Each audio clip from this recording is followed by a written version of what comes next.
Hi, my name is Aditya, and I'm going to tell you if the Royal Enfield Himalayan 650 is actually in the works or not. So let's get started.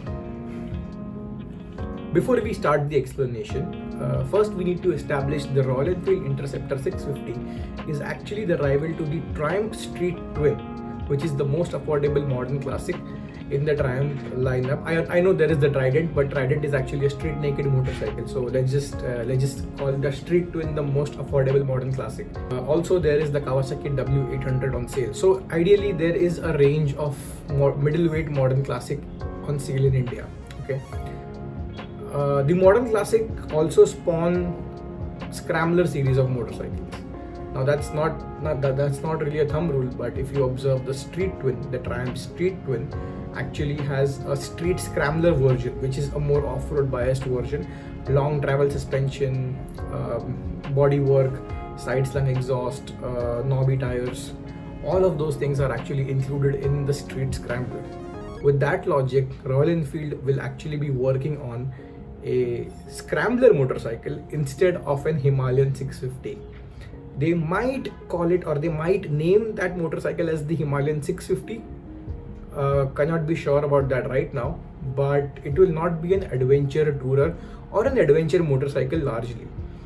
For example, it will not be one of those versus 300 rival. Okay, sorry, versus 300 and in terms of pricing, versus 650 rival. It will not be the V-Storm rival. It will not be in one of those categories. It will just create a niche of its own. It will largely be a scrambler motorcycle based on the Interceptor 650.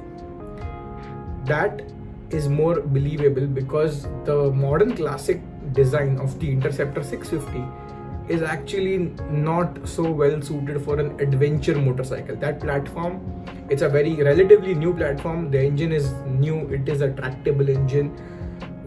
Peak torque comes in the low end of the RPM, and there is a lot of power that you get at the top end, and there is a lot of torque and power band that you can play with. So the nature of the engine is very happy, but the platform, the chassis that it is based on, it is a twin downpipe cradle chassis if I'm not wrong. So that chassis cannot be turned into an ADV. I mean obviously engineers could be working on it. You can't be really sure of that, but twin downpipe cradle chassis, it is a more economic method to make the modern classic into a scrambler rather than making a modern classic to an adventure motorcycle. So that doesn't really that's the explanation rather tilts more towards on the side of a scrambler. And recently we've seen a few scramblers stepping into the market. For example, the Honda RS350, CB Highness RS350. Okay, I hope you get the idea of what I'm talking about. Then there is the Husqvarna Swatpillen. That's a scrambler. That's not directly a scrambler. I don't think so. They pitch it as a scrambler motorcycle, but yes, there is a scrambler. Then there will soon be a 390 Duke KTM 390 based Husqvarna Swatpillen. So all of these things add up together, and if you observe, it is really easy to make a street naked motorcycle into a modern classic, into a scrambler, and these different combinations. Okay, the only effort that goes into is when you have to make an adventure motorcycle by itself. For example, the biggest example here is the Himalayan 410. Okay, the Royal Enfield Himalayan 410 is actually the only product from Royal Enfield that does not really share parts or platform with any other motorcycle. There was the classic 350 that is on sale. Okay, then there came the Meteor, that was an altogether a different platform, a brand new engine. Then there is the 650 Twins. Okay, so the Himalayan 410, or just the Royal Enfield Himalayan, is actually a motorcycle of its own segment, own grade, and own everything. Okay, it is really difficult for manufacturers to make a fully fed super sport motorcycle, then share parts with it with a street naked motorcycle. A lot of these things, like if thought out correctly, you shall get many different kind of motorcycles from one platform, For example, the KTM Duke 390, RC 390, the Adventure 390, okay, but they aren't very different from each other. And when you are making a motorcycle like a scrambler or an adventure motorcycle, adventure tourer or an off-roader, you cannot be having different platforms that are to be shared between each other. So this is just my logic, this is just my opinion, this is just my experience.